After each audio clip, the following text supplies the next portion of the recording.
কাশ্মীরের পেহেলগ্রামে ভয়াবহ সন্ত্রাসী হামলার প্রতিশোধ হিসেবে পাকিস্তান এবং পাকিস্তান অধিকৃত কাশ্মীরে 9টি স্থাপনায় বিমান হামলা চালায় ভারত। হামলায় পাকিস্তানের 26 জন বেসামরিক নাগরিক নিহত হন এবং 46 জন আহত হন বলে জানান দেশটির সেনাবাহিনী।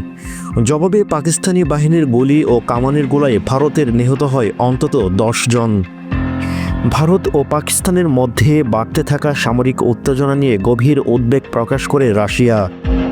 বুধবার 7 মে এক বিবৃতিতে রাশিয়ার পররাষ্ট্র মন্ত্রণালয় উভয় দেশকে সংযম প্রদর্শনের আহ্বান জানান। রাশিয়া জানায় দক্ষিণ এশিয়ার শান্তি ও স্থিতিশীলতা বজায় রাখা অত্যন্ত গুরুত্বপূর্ণ। ভারত ও পাকিস্তান দুই দেশই একই সঙ্গে মস্কোর সহোদর্যপূর্ণ সম্পর্ক রয়েছে। বিবৃতিতে সন্ত্রাসবাদের সব ধরনের কর্মকাণ্ডের নিন্দা জানানো হয়।